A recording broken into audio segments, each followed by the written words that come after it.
Baik. Iya. Kita lompat ke persoalan yang lain.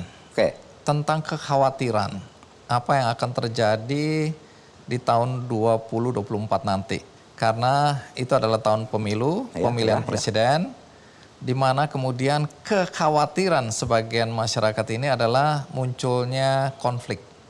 Apakah itu antar agama, suku, ya, kemudian muncul ke permukaan lagi isu mengenai politik identitas.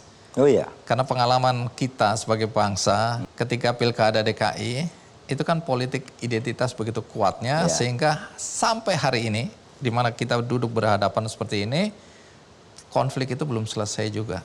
Secara umum, apakah kekhawatiran itu menurut Anda berlebihan atau perlu diwaspadai? Saya agak khawatir juga. Tapi itu bisa diatasi ketika nanti orang mengatur koalisi.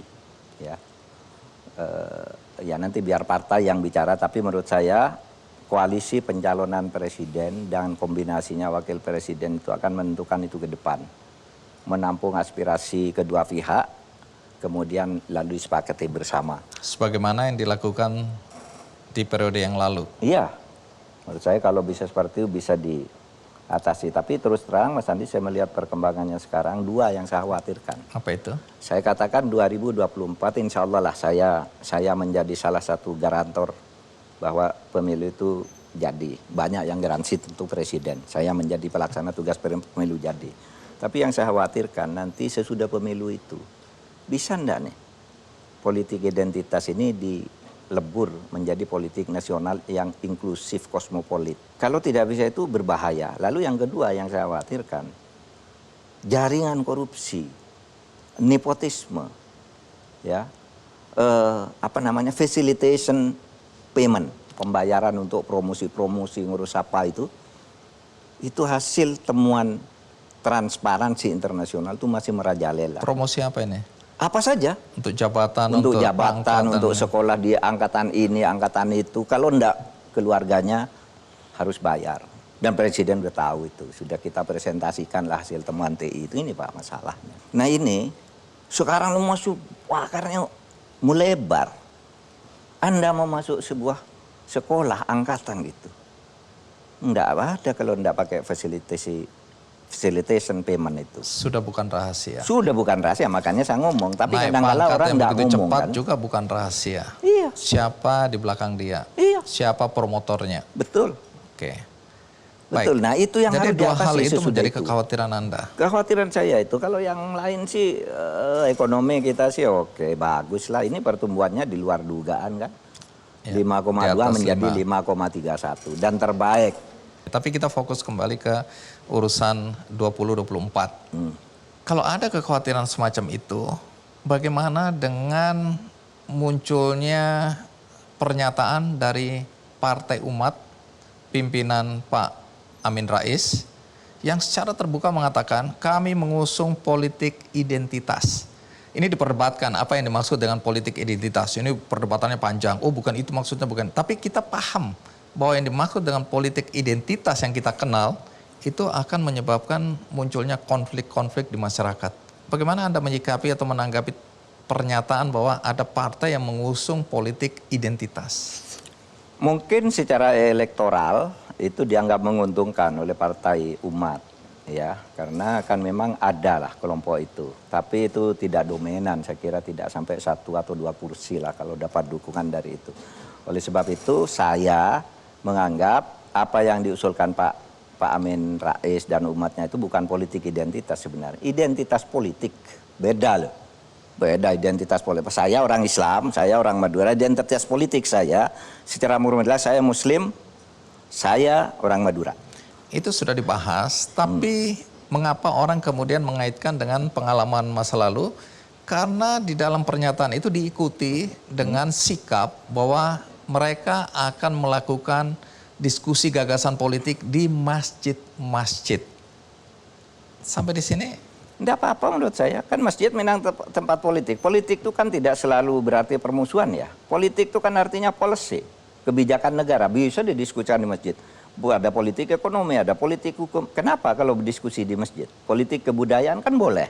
Wong kita setiap ceramah Jumat, pengajian juga sebenarnya isinya kan politik. Politik dalam arti policy untuk publik, kan gitu. Oleh Tapi sebab yang itulah ya, dipahami oleh masyarakat bukan ini. Jadi itu kan lah jawaban ya, kalau itu kan nanti normatif ya. enggak normatif juga, praktis. Iya. Tapi kalau yang dimaksud di sini, yang ditangkap oleh sebagian besar orang dan kelihatannya dimaksudkan oleh partai umat adalah memanfaatkan masjid ya. Nanti ini kita bisa lihat nanti prakteknya seperti apa. Ini kan masih dalam perdebatan. Tapi kan sudah berkali-kali misalnya Presiden mengatakan jangan lagi kita menggunakan, memanfaatkan, menerapkan politik identitas. Sampai di sini sikap pemerintah seharusnya bagaimana?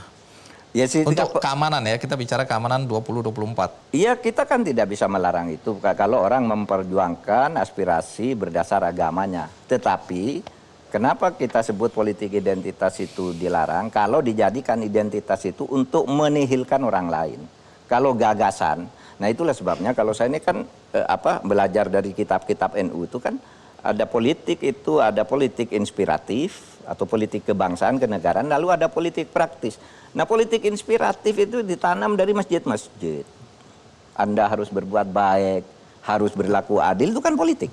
Politik inspiratif. Kalau milih pemerintah, pilihlah yang adil, jangan yang korupsi, itu kan politik. Iya kan? Politik inspiratif.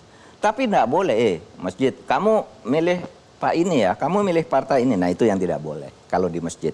Nah, kalau itu dilakukan pasti nanti dilarang, pasti ditindak. Oleh masjid, ya oleh aparat, mungkin KPU, nanti kita koordinasikan.